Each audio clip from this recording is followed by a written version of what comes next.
Hello friends, তো দেখো আজ করবো চিকেন বিরিয়ানি। তো ফার্স্টে আমি আলুটাকে বয়েল করে নিয়ে রেখে দিয়েছি। তারপরে দেখো চিকেন ভালো করে পরিষ্কার করে ধুয়ে নিয়েছি। দেখো পেঁয়াজ বেরেস্তা করার জন্য কেটে নিয়েছি। আর এই দেখো তেল গরম করতে দিয়েছি। এবার আমি প্রথমে পেঁয়াজটাকে আর কি বেরেস্তা করতে বসিয়ে দিয়েছি। দেখো মশলা, জিরে, কাঁচা লঙ্কা, টমেটো, তারপরে রসুন, আদা একটা পেস্ট করে নেবো। আর বাসমতি চালটাকে এখানে আমি ভিজাতে দিয়ে দিয়েছি। এবার চিকেনটা করব ম্যারিনেট। এর মধ্যে আমি যে মশলাগুলো করেছিলাম সেটার পেস্টটা দিয়ে দিলাম। তারপরে আমি এর মধ্যে একটু মিট মশলা অ্যাড করব আর সামান্য একটু হলুদ দেবো, যাতে বিরিয়ানিতে হলুদটা অতটা ভালো লাগে না, সামান্য দিয়েছি। আর ওর মধ্যে আমি লবণ অ্যাড করলাম আর করলাম বিরিয়ানি মশলা অ্যাড দিয়ে আমি ওটাকে ম্যারিনেট করে কিছুক্ষণের জন্য ছেড়ে দেবো। তারপরে চলে দেখে আমার বেরেস্তাটা ভাজা হয়ে গিয়েছে। এরপর আমি কড়াইয়ে দিলাম একটু গোটা জিরে, তারপরে আবার একটুখানি পেঁয়াজ দিয়ে এখানটাতে একটু নাড়াচাড়া করে পেঁয়াজটাকে একটু লাল লাল করে সুন্দর করে ভেজে নেব।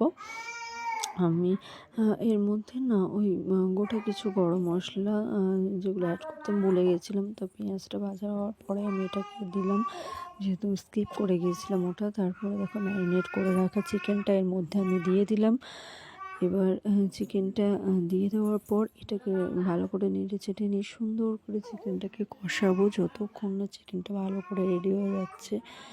আর এই দেখো আমি সাইডে এখানে যে বিরিয়ানির যে ভাতটা সেটাও বসিয়ে দিচ্ছি। এর মধ্যেও আমি গোটা লবঙ্গ, এলাচ, দারচিনি, জিরে, সামরিচ, তারপরে তোমার এমনি লবঙ্গ, তেজপাতা সব কিছু দিয়ে আর ভেজানো বাসমতি চালটা দিয়ে দিলাম। আর তার মধ্যে আমি একটু দিলাম সাদা তেল আর কিছুটা লবণ এই ভাতের মধ্যে হতে দিলাম। আর এই দেখো প্রায় চিকেনটা আমার অনেকটা কষানো হয়ে এসেছে। এবার এর মধ্যে আমি প্রায় হয়ে এসেছে চিকেনটা, যেহেতু আমি 70% কষাবো, পুরোটা চিকেন কষাবো না। তার মধ্যে ওর মধ্যে গোলাপ জল, কেওড়ার জলটা অ্যাড করে দিলাম, একটু মিঠা হাতে দিয়ে চিকেনটা নামিয়ে নিয়েছি। এই দেখো আমি সব রেডি করে নিয়েছি। এবার করবো লেয়ারিং। এবার লেয়ারিংয়ের জন্য আমি এর মধ্যে ফার্স্টে হাঁড়িতে ঘিটা মাখিয়ে নিয়েছি। তারপরে একটু যে চিকেনের গ্রেভিটা করেছিলাম সেই গ্রেভিটা দিয়ে দিলাম, দিয়ে তার মধ্যে পুরো হাঁড়িটাই ভালো করে মাখিয়ে নিলাম। তার আগে আমি ঘি মাখিয়ে নিয়েছিলাম। মাখিয়ে নেওয়ার পর এবার দেখো এর মধ্যে আমি একে একে ফার্স্টে তোমার দিয়ে দেবো যে ভাতটা করে রেখেছিলাম বাসমতি চালের, সেই ভাতটা আমি এর মধ্যে এবার দিয়ে দেবো। ভাতটা আমি মাঠ ঝরিয়ে রেখেছিলাম, যে দেখানো হয়নি, তোমাদের স্কিপ হয়ে গিয়েছিলো। আসলে ছোটো বাচ্চা নিয়ে করছিলাম, তো ওই জন্য হয়নি অতটা। দেখো ভাতটা দিয়ে দিলাম, সম্পূর্ণ ভাতটা দিয়ে তার মধ্যে আমি একে একে আলুগুলোকে সাজিয়ে দিচ্ছি। এভাবে একে একে আমি লেয়ারিংটা করে নেব। তারপর আলুগুলো দিয়ে দেওয়ার পর একটা লেয়ারিং করব। আর একটু করে আমি এর মধ্যে দেখো বিরিয়ানি মশলা অ্যাড করে দিচ্ছি।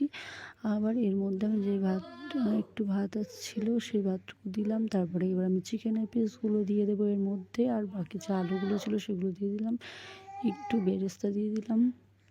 তারপরে আমি বাকি রাইসটুকু আবার দিয়ে তার মধ্যে বাকি বেরেস্তা যেটুকু ছিল সেটুকু সম্পূর্ণ দিয়ে আমি এর মধ্যে এবার একে একে বিরিয়ানি মশলা দিলাম।